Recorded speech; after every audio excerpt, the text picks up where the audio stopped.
Hey everybody, I'm so glad you're here because I have the one and only Anthony Meindl. Many of you probably already know him, but welcome to the show, Anthony. Glad you're here. Thanks, Brad. I wanted to wait until we were rolling to tell you and your audience, you are an ageless wonder. I mean, I haven't seen you in a hot minute, and Yeah, you look amazing. A little more gray, but it's so distinguished. thank you. I will How old are take you it, now? Are you y'all. public with your age? I mean, I'm not hidden about it. Okay. I'm not going to say it right now. No, you all can go Googling. Wait, also, if you Oh look my this on God. YouTube, you can see Anthony's in this beautiful kitchen. We're having a Oh, really nice conversation. Like, yeah. I'm Okay. My excited for this. fridge and my dirty dishes. But yes, hi, everybody. Great. But Brian, you look great. It's great to see you. Thanks. Thanks for having me on. It's been a hot minute. Yeah. Yeah. So I'm so excited to hear Me about too. what's going on in your world. And you still continue to inspire actors and help them understand their business. And like, it's not, a separate thing like business from creativity. I mean, it is sometimes, but it's not. But I'm sure we'll talk about whatever. We So will. We yeah. will. So thank you. So everybody, just so you know, one of the impetuses for me having this conversation is besides our mutual affection for each other and that Anthony kind of walks the same walk that I do around the spiritual path of the creative person is your new book that came out, Unstuck. The full title though, Unstuck, a life manual on how to be more creative, overcome your obstacles and get shit done. I'm holding it up. So if you look at us on Instagram, it's got the cutest cover. I love the artwork, Anthony. That's my assistant. She's amazing. She's Oh, really wow. like, yeah, she does some amazing graphic It's great. arts. It looks So so thank great. you. Thank you. So I'm going to jump right in because Yeah. I've read the book. And before I Okay. even talk a little bit more about the book, everybody, you can get this book anywhere you can get books. So I highly recommend Thanks, this book. Brian. And it's also what I would say is maybe this is a misnomer, but I think it is an easy read, but also you could read one chapter a day and think about it and meditate on it all day and come back to the next chapter. Almost like one of those 365-day lessons that you could read. I really felt that it really lives up to the idea of it being a manual. Um, I read it more quickly because our interview was coming quickly, but it did stir up many. There's pages are all dog-eared. Aw. But I wanted to go back to one of the things you said in the very beginning and like some acknowledgments you made. And Mhm. you acknowledged, I think it was Katie that you said that you didn't know you had another book in you. And so we Yeah. talk a lot about creativity and the creative process here. So I wanted to ask you a little bit about the impetus for this book, and then also like how you went through that conversation with yourself. Oh, yes, this is a book, and what your process is like when you actually go down to set about putting something like this together. Yeah, wow. I mean, I guess it's kind of what I set forth in the book, right? Like in terms of creativity, or you have a great idea and you have to see it through, no matter like what the doomsayers say, or even just your friends and family. Sometimes you'll share a really great idea and they'll be like, So I guess, yes, Katie is the lovely wife of one of our head teachers at our Sydney school, Amy. And when I had an earlier draft, I just kind of, it's always great to get optics on things, see like, oh, and one of the things she was like, oh, you said this in your previous books. And so she was really like clear on, you know, if I'm going to do something, I don't, and I don't want to repeat. I don't want to just keep drudging. I'm going to be 80 years old and be like, doing the same iteration of the same book, or my same five books, whatever, like over and over. But no. So what really created the impetus, I think, so she read like an early kind of, I don't know, aggregate of like a lot of thoughts I had, but then COVID is what really put me, it like really streamlined it and really made it become a cohesive thing because as a lot of people, it's very challenging time. Things were compromised. You had to adapt. You had to like in the moment, which is all things that I teach anyway. So it was great to put it in real life Yeah. practice. You know what I mean? Yeah.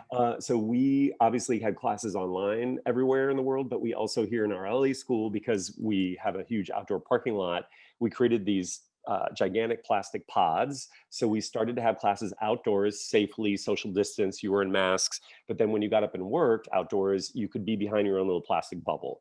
Got it. And so I worked with a group of people who were brave, who wanted to continue expressing themselves artistically through a really intense, health crisis. And through that, Brian, like I really started coming back to these ideas of, well, what the book is about, right? Like hardships, conflict, challenges, the things that we individually sometimes think is just only you face it or only I face it, that's not the truth, right?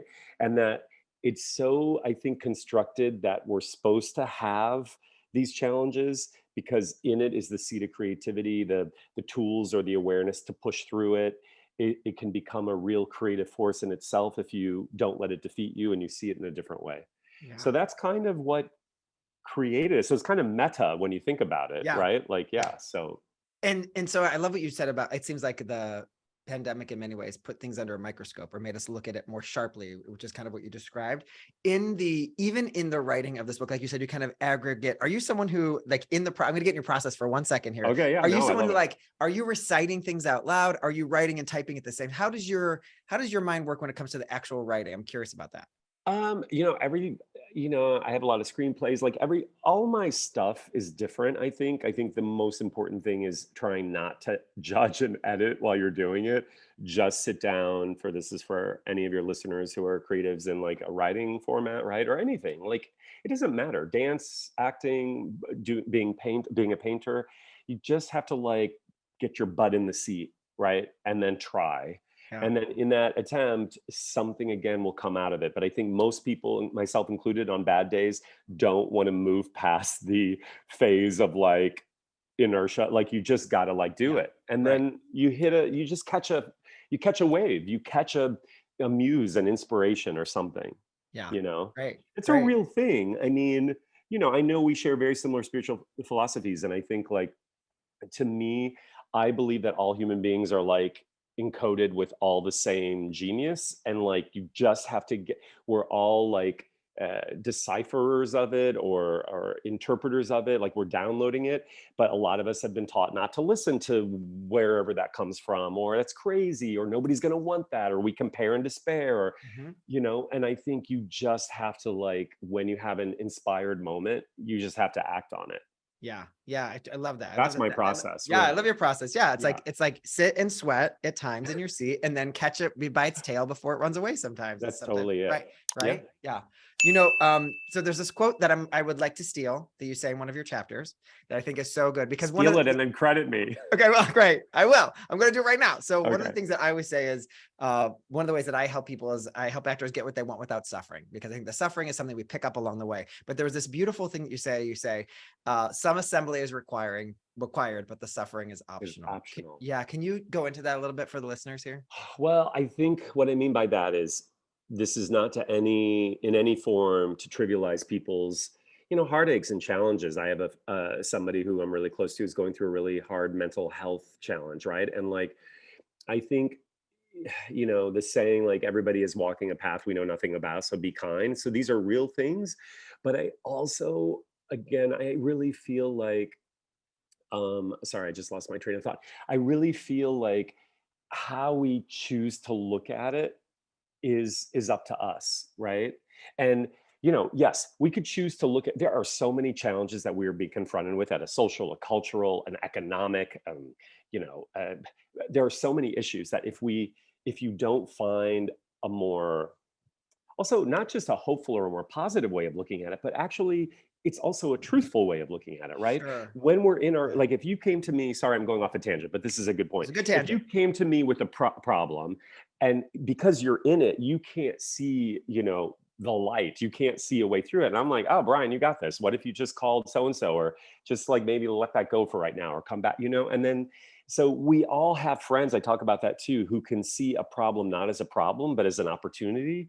And that Mhm. sounds so like, oh, new age, like, and please, it makes me want to vomit a little bit as I just said it. However, I do think we indulge sometimes in the payoff of getting stuck in our suffering around something, Yeah. I also think right? it's a way to connect, right? You can connect with someone because negative suffering Sure. connection Oh is my so God. easy. Like For I always say, like sure. if you're waiting in line with someone and say, "Oh, this line sucks," and then suddenly you're talking to a stranger, it just is. I think it's a very weak connection to connect over connective. You have so much deeper and bigger things to say than to be using the negativity as the way to align your morals or your values or to connect with people. But You're yeah, totally right. It's yeah, beautifully said. I think sometimes we're just so habituated to go to the negative that we don't even realize like that's not our true spirit. That's not who we are, right? That's the narrative that we've picked up living on this journey in this lifetime in our body and experiencing, like, I don't know, the trauma of childhood. And then all of a sudden, like,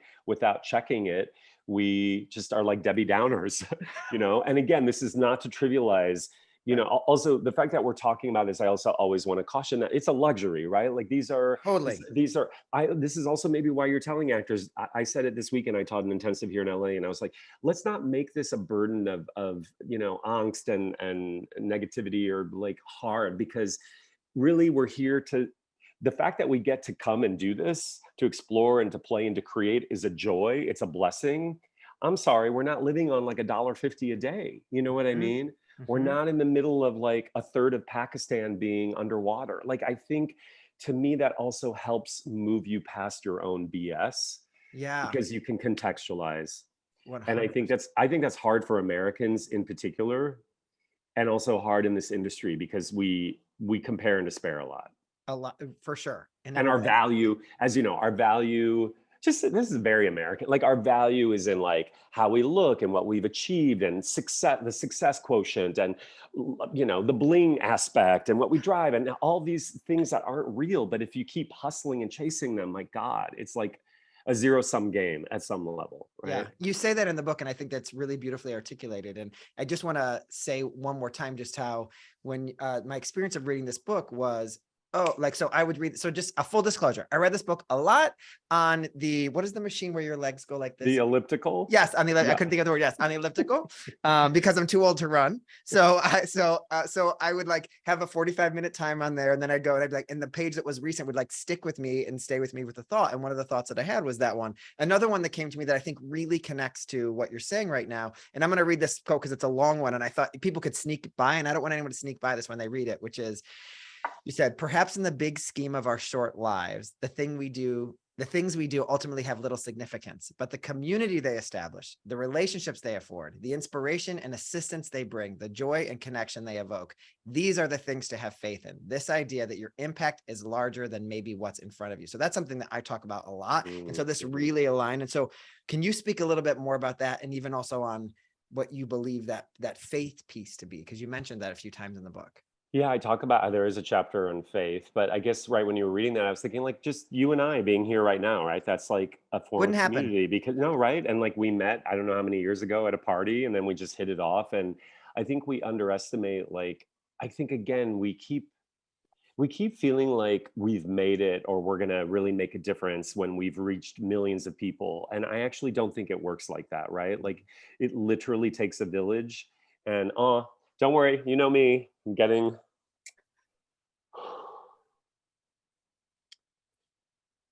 like, I think it's Yeah, just showing up in the world, you know, yeah. and just, to me, it's shocking sometimes. Like this, we live on this grand idea that we're going to go solve like a health crisis, or like, you know, the homeless crisis, all these things which we need to like figure out. But I think when I think of like the minutia of the day to dayness, I think when you say hi to a barista or somebody who's working at the grocery store, and they have a name tag, and you actually call them by name, and you greet them and meet them like another human being, and we stop using, you know, all these things that we hide behind, but also these, like, I don't know, class separations. Oh, she's a cashier and I'm better than that, or like these things that are like subtle but also overt sometimes in culture, right? Mhm. Like, I mean, that's the whole thing about class and the systems that keep people in class systems. But I guess what I'm trying to say is I think we really start to exact change just locally before it becomes global. Mhm. And I think that's all we're looking for, is Yeah. just to be able to look into somebody's eyes and to have some sort of connection, as you said earlier. And you do feel like whenever I am out in the world with having an experience with somebody that wasn't planned, it's just as exciting and, at least for me, meaningful, and I don't know, it makes me feel so alive as it is if I've made a movie and, you know, Sure. people are watching it. I think, again, I think this is our cultural sort of, what's my word, like the pressures of have like what success is supposed to look like. you know? Yeah. When you said that, I kind of picked up like there's like some capitalist stuff in there a little bit too. Yes. Like if I accomplish something and I feel joy from that, that should be valued more than me randomly running into my friend in the street and that the universe collided us that day. And you said both of those things give me the same fulfillment. Feeling, And yet yeah. I need to be mindful of what the world's telling me is valued more than another. I think it also reminds me of what A Course in Miracles would say. The problem of any problem is that we believe in separation, that we're separate, that we're not all the same. Right. And I think that you Said better articulated that than really well. I could ever Yeah. say it. That's true, you That's know. right.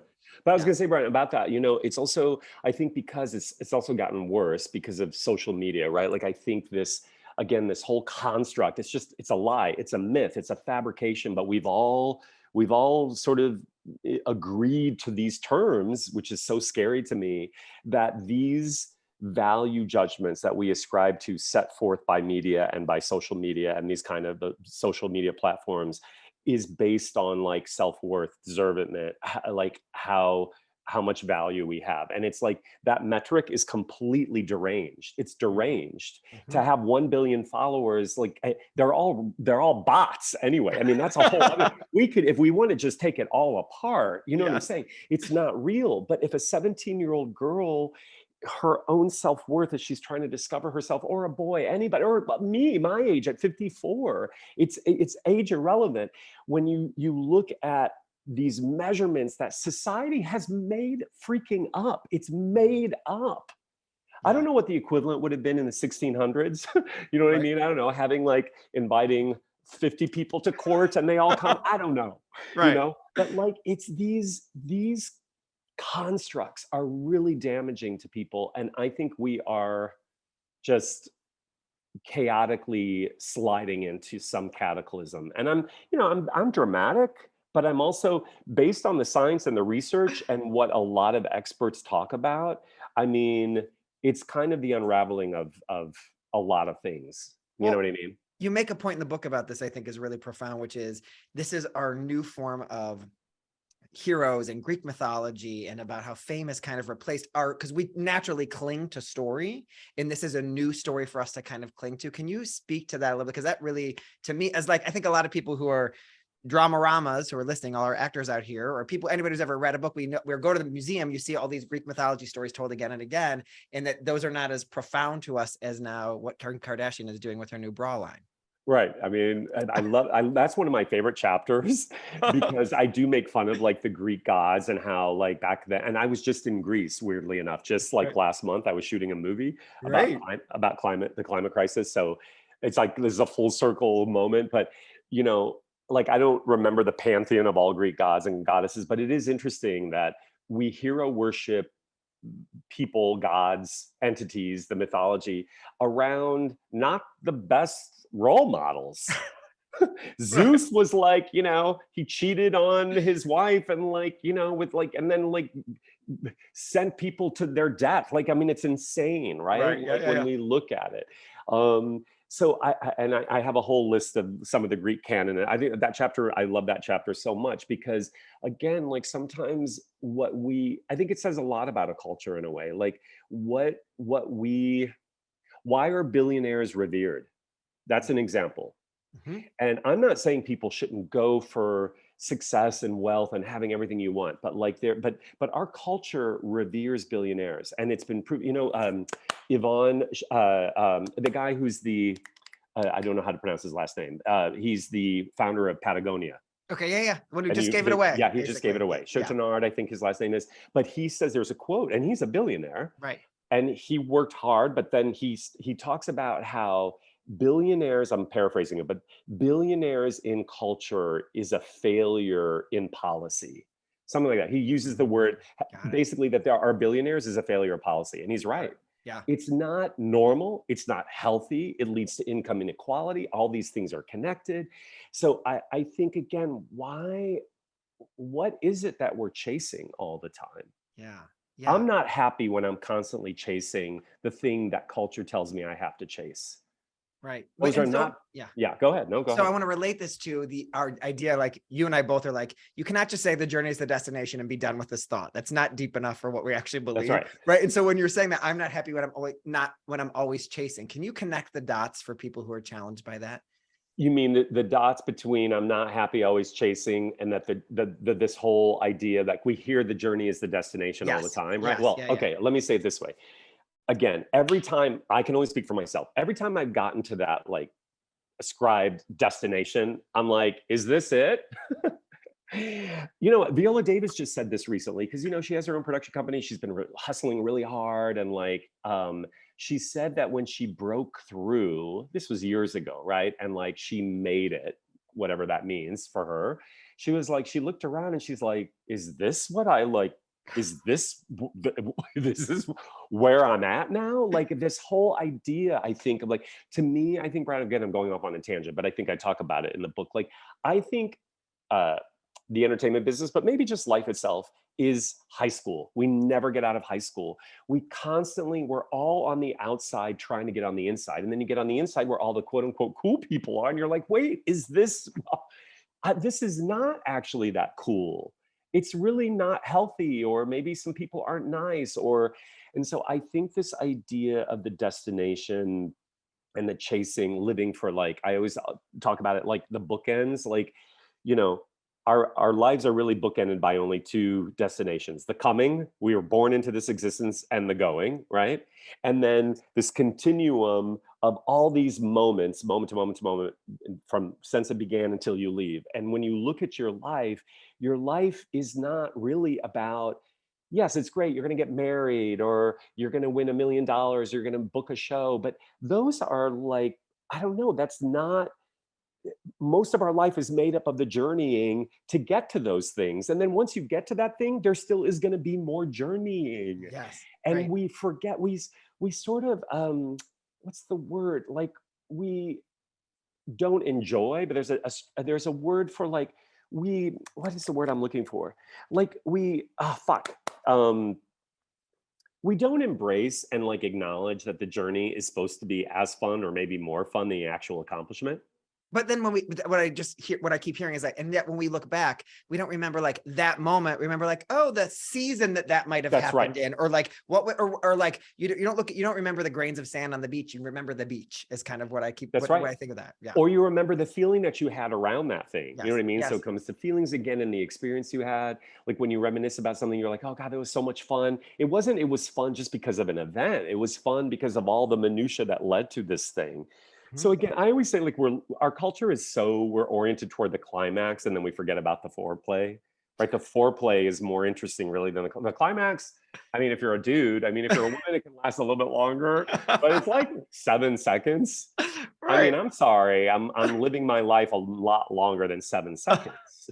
Wait, which goes perfectly into their chapter devoted to porn. And like, Oh yes. and just so we're clear, like, we're not just talking about porn. We're talking about all the kinds of porn.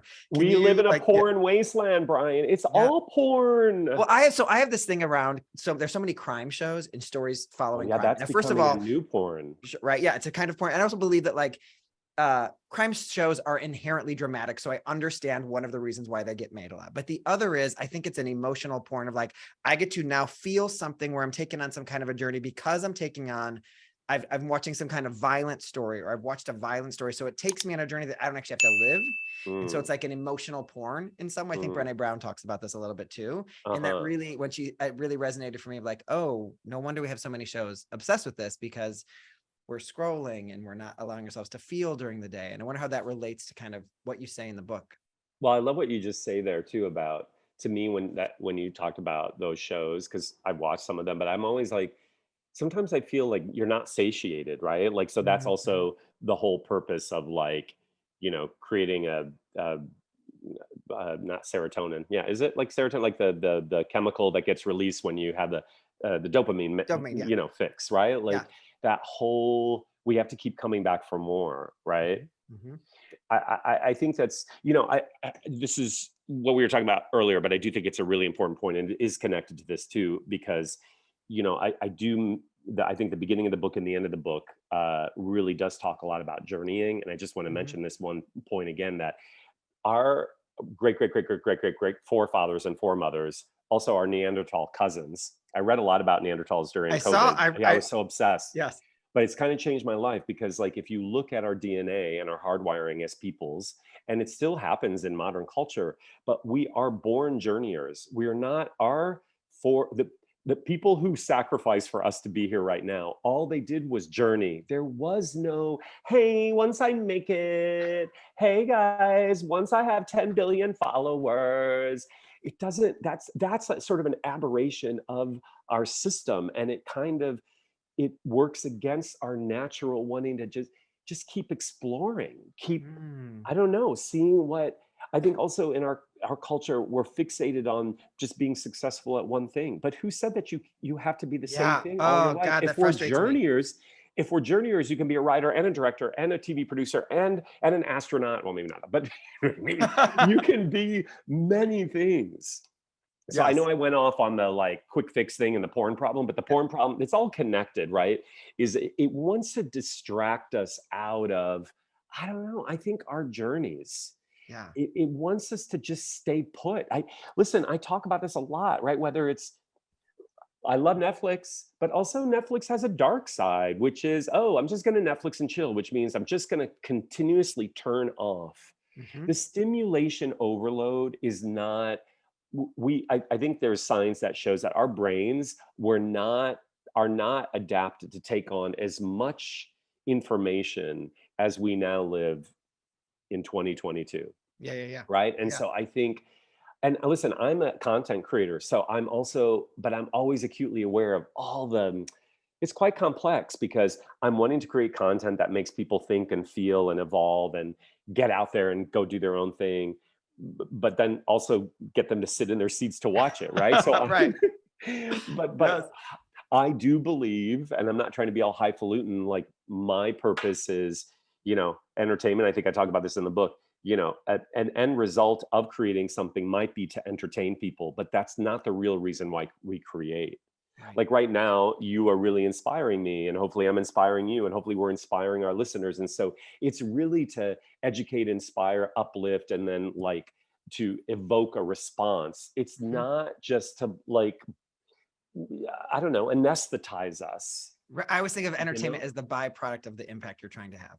That's Like right. if you get entertained, great, because it doesn't have to mean the message has to hurt to receive, or the That's right. right doesn't Right. have to hurt. It can make you laugh and smile and enjoy with a happy face on your whatever it is. Like it doesn't have to be painful to receive messages. Is what I is what Beautiful. I'm God, Brian, you do have a little book in you, I think. saying. Shut up. You do. We're going to talk about this after air because I think you do. You're really on point. But right, the other thing too, I was saying yesterday to a client, I think what's happening also in culture and entertainment platforms, it's becoming one infotainment. It's like one gigantic, if you start to watch things from a different perspective, not all things, and Mhm. maybe this is just the next permutation of what it's going to become, you know what I mean? Like Yeah, yeah. things are always adapting and evolving forward, but I get it. I find it like, oh wow, this is just an advertisement. This is just like where they used to have like a 15-second commercial break. Now it feels like sometimes the things that I'm watching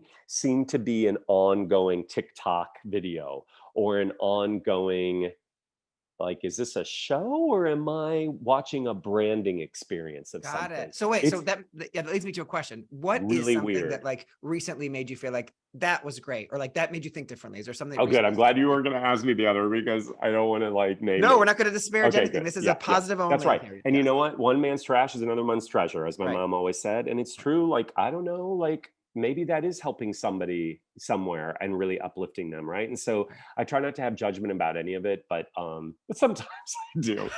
Because I'm Right. human, So that makes you also an artist. I also think that an artist who doesn't cultivate opinions is a lazy artist. Aha, Because yeah. if you're just going to sit there and be a blob, then no one's going to care about your art, not going to watch your scenes, and like this is not a thing. But also, this is also a valid point, is there because there was an article about this in the New York Times that the streamers at Netflix, when it broke ground, was an alternative to what the major broadcast Right. networks would just provide because they wanted demographics, they wanted numbers, and they wanted money to pay for the commercials in between their showings.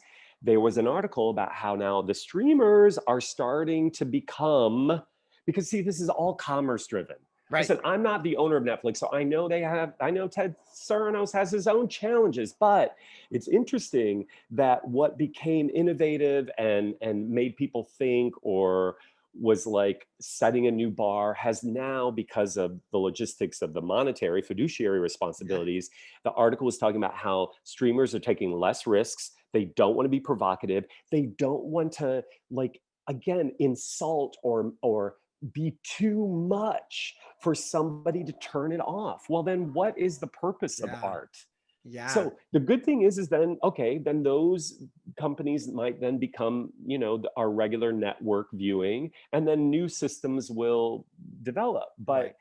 I don't know. It is really interesting once you start to take it apart. Well, that You was a know, disappointment. I think that also it's okay to like acknowledge there's like some disappointment there because we saw things break through and be different and be so different, and then see maybe a retreat from that ability as well, well. you were just asking me about, like art that finds its way. I mean, this is a couple seasons out, but I love I May Destroy You. Mhm. Yeah. Yes. That like Yes. still really resonates with me.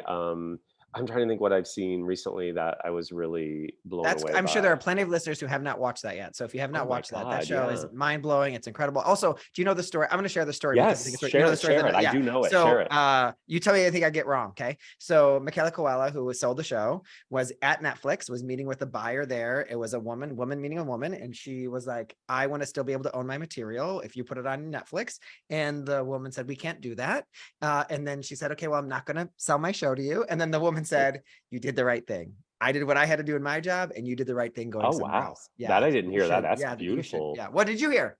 No, no, no. I heard that I didn't hear that last part where the executive was like, "Good for you." You know what Yeah, I mean? Yeah. yeah, And she yeah, did. And she, like, look, she created, I think, one of the most original shows and took it somewhere else, and she holds the rights to it. yeah. And the interesting thing too is, two other like adjuncts to that story. She had her first show was on Netflix called Chewing Gum. Right. Hilarious and Hilarious. brilliant and Yeah. beautiful, and also even though it was a comedy, it's also like awkwardly deep. And also, she talks about her own journey as a writer. She had to Google, how do you write like a screenplay? She didn't know. And she's That's writing amazing. her own, Yeah. like, at some level, I May Destroy You does kind of have that storyline of her like Yeah. having to go to executives and like, so I'm always saying artists have to pull from their own lives. That's all Right. you got to Yeah. make Yeah. Yeah. Yeah. art. You know what I So mean? you talk, there's something else you say about in artistic creation and creativity where you say the difference between conflict and resistance, and that they are different things. Can you, because Yes. I think a lot of people say, I'm just resistant, right? Like a lot of people can identify, oh, I think I'm resistant right now. But you actually make a clear distinction about fear, conflict, and resistance. Can you talk about that a little bit? Yeah. I thought Well, it was really helpful. I think conflict is a natural part of being alive, right? But then the resistance comes from our reaction or our inhibiting, our fear around it, our telling ourselves that there's something abnormal or wrong to have conflict, right? And so Yeah. again, like, look at the planet itself was birthed. I mean, that's what that whole chapter is about, was Right. birthed out of conflict. We are here, you and I are here because of like billions of years of evolution. That was not, I mean, it's not all like, oh my God, let's just have like a scone and coffee, right? It is, I don't know. If you look at the animal kingdom and the plant, my garden is a disaster sometimes because I'm like, oh God, the things that I want to like, the things I like overtend and care to, they all die. And the things that I ignore, they kind of find a way. And it's like, even in the plant kingdom, like they're predatory. Like, it's really interesting to Yeah. look at nature itself is to me the greatest. And actually, also because I'm a big climate advocate, what's happening in nature, right? In terms of our trying to control it, or um, there's a, dominate Right. it, is leading to disastrous consequences, right? And so I think that's an example of it. Instead of learning how to work in harmony Mhm. with the natural vicissitudes of like living in nature, or the aspects of, climate that are now becoming more extreme, humankind has always tried to like dominate. Right. Yeah. Yeah. Like, Yeah. we are at the top of the totem pole. Right. We're not. Right. And what I love about kind of what you're, the connection I'm making here is that the conflict is there, that we're trying to dominate. And so then rather than keep pushing towards the conflict, what are we learning from it as we go towards it? Right. That's right. Right. That's right. Yeah. What does it have to show us? How can we get out of our own way? What does that have to teach us? How can we surrender to it more? I think like conflict inherently, again, has like, whenever, if you think about, are you single right now? Do you have somebody? I'm engaged. Oh, you're engaged. Yeah. Oh, we have much to catch There's up no on. Where's ring, the so nothing to ring? show you. Okay, all right. Yeah. But when we have disagreements, aka fights, Yeah. it's too strong of a word, but when we have a conflict with a partner, yeah, it's tough, it's painful, it can bring up vulnerability, it can bring up a lot of things. But then when you get to the other side, don't you have some sort of quote conflict resolution, a bigger aha, Yes. healing, a Yes. different kind of connection? It's learning how to not, I mean, maybe because Brian, I've been, teaching conflict. I've been a conflict resolutionist for 25 years teaching, Yeah. because what our schools are about and what acting really, we were talking about that like a real, what are they called? Real. Oh my God, the real crime shows. Yes. Crime shows. Yes. It heightened conflict, right? And so the art of theater, the art of playmaking, storytelling is conflict. If there weren't any conflict, we would just turn it off. That's why we're drawn to it, right? Right. And Right. so for me, for like almost 30 years, it's just getting people to like learn how to sit in it. And there is some sort of, I don't know how you say it, like a nirvana or a center point within it that Yeah. you can achieve or arrive to.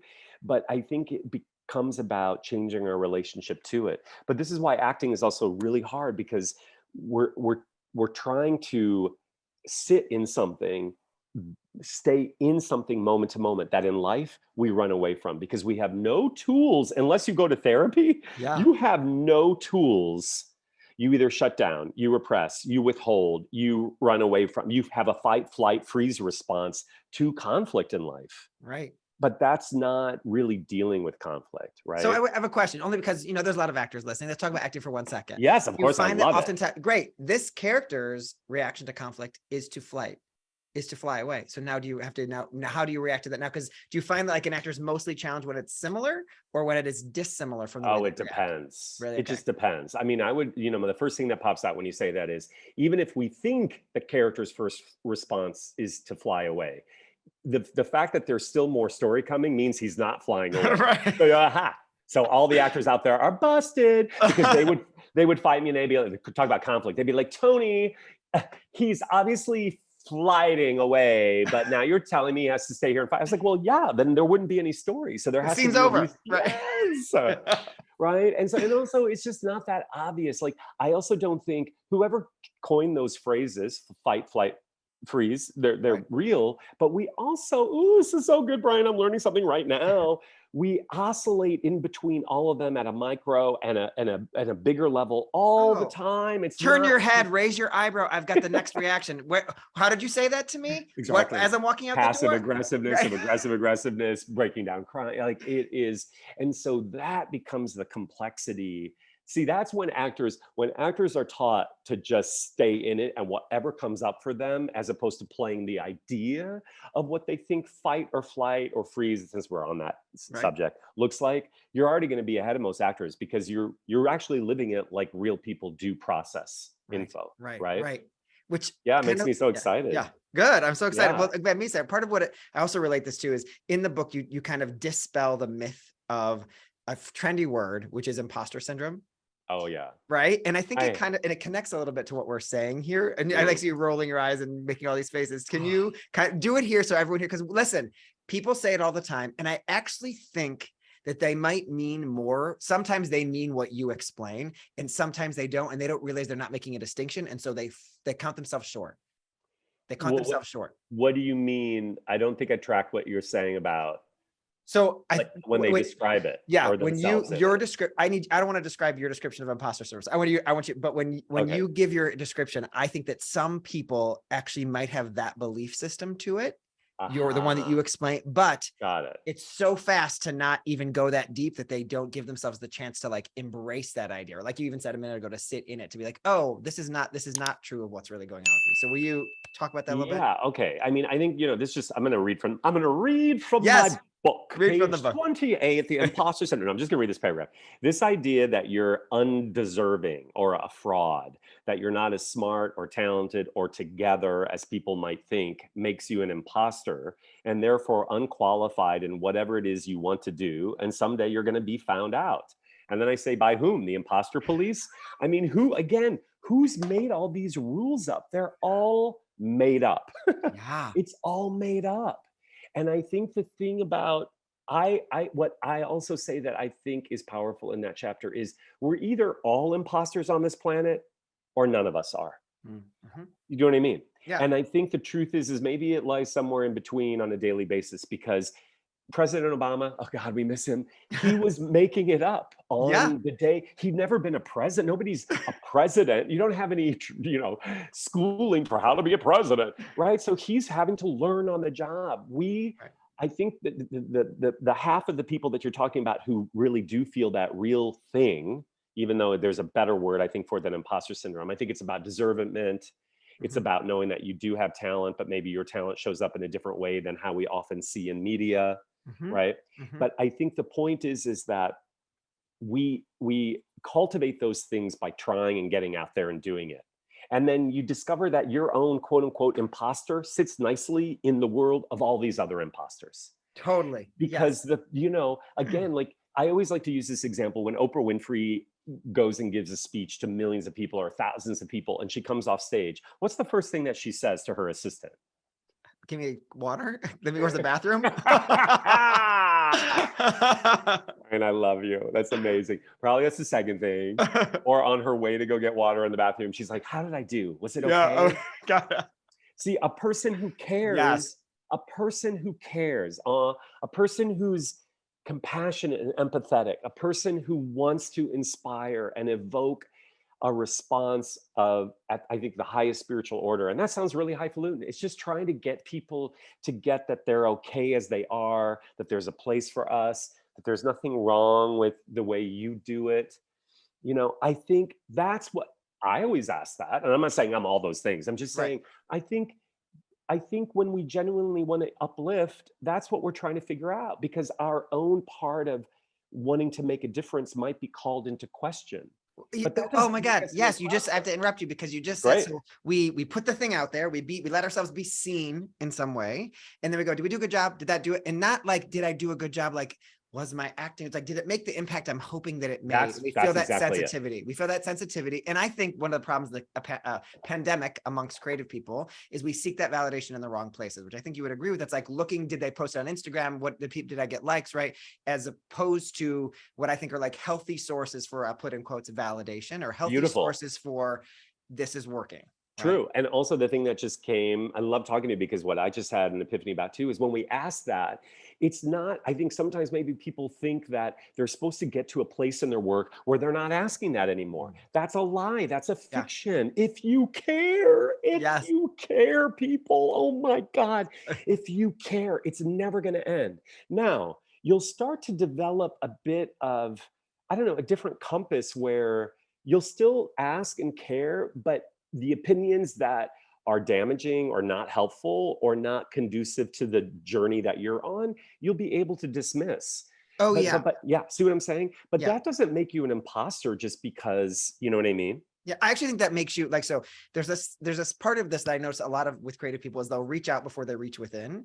And I think that what you're talking about is once you've been through the habit of putting yourself out there a lot, you start to be like, the question you ask isn't no longer like, was it good? It's like that part when I wanted to make sure that my like sexuality came through and that third B, what did you think? Like it becomes a more discerning question that you're asking about the impact you're trying to have. That's right. Right. Curiosity, another way of Right. saying is being more truthful, being more impactful, right? Right. Like, so for all the listeners out there, I think if you're questioning yourself in terms of wanting to show up in the work in a more authentic way, that's not imposter syndrome. That's a natural artist seeking, you know, I think you're more of our own self validation, Mm-hmm. you Right. know? All right. Yeah. Yeah. Yeah. And we're never going to get it. Sorry, Brian, I was just going to No. finish you. We're never going to get it from out there anyway, because you can send this podcast to 20 different people and they're all going to have a different experience. Somebody can write a book and it's all subjective. Some people love Jennifer Lawrence. Some people maybe don't. Some people like Meryl Streep. Well, everybody loves Meryl Streep, but you know what I mean? Yes, totally. Everybody, like, it's different for everybody. So yeah. Yeah. Y'all, there is no such thing as imposter syndrome. You got to break that. Whoever made that up, Lord Jesus. Well, and I think that to kind of round this out, I think that the imposter syndrome thing is like everyone is making it up, and it worked once for them, and so they're going to do it again. That's they're right. going to do it again, and That's right. And if you can get to I think if you can believe into that space, one of the things is you talk about in the book is also like the idea of following a method, but then you follow that method and it doesn't work, then following another method and then it doesn't work, instead of like, what is the one that this instrument body right here, this creative person needs for themselves? Well, great. I mean, I think what that reminds me of too is like distrusting that our own way of doing something is an imposter, but that's like that denies that there are how many billion people on the planet? 7 billion. So there are as many different ways into everything as there are people. So the imposter syndrome also comes from us believing this myth that there's only one way. Like, I have to do it Brian's way. No, you don't. That is beautiful for Brian, but that may not be for X person. That's not how Netflix started. Netflix didn't start by saying you have to do it right. It's That's and right. like we have to think of it as like, oh, but that idea was, yes, it's going to feel like you're doing something that is breaking the rules. It is. Will probably feel that way very often. Be a rule breaker. Yes. I live a few more minutes with you. Oh, it's going so fast. I love it. I love it. Thank you. So I want to thank you for being here today. I have a couple of questions that we've been trying to ask every time. Okay. And so I'm going to try to see if these land. Here we go. I would normally say like, what are you reading right now? But everyone's going to be out going to read Unstuck, a life manual. I was going to say Unstuck. No, my boyfriend's always telling me, you need to read your book again. That's a great tactic during an argument too, I'm sure. I know. He's kind of right, actually. Is there anything that you're binge watching right now that our listeners should? I am kind of going back to Handmaid's Tale. I do like Handmaid's Tale because it feels the drama of it all. Wow. I know, it's very dramatic. It feels very, with what just happened with Roe v. Wade, like it does feel sometimes very culturally touchstony.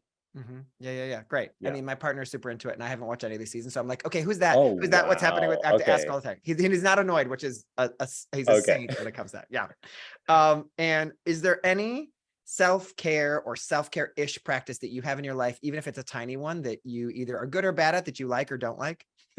I mean, I've been advocating meditation for 25 years. I think this is like my 25th year meditating. Wow. And I do feel like, some days are easier than others, but you just got to get your butt in a chair or do a walking. There's many different ways to meditate, right? And I won't, it's not my place.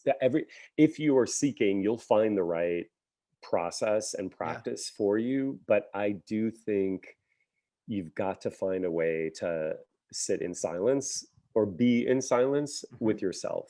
Yeah. I think it will change your life. It will completely change how you see the world, how you see yourself, and how you move through the world. I love that. That. For the last thought of the day, what has working with all the people that you work with taught you the most, do you think?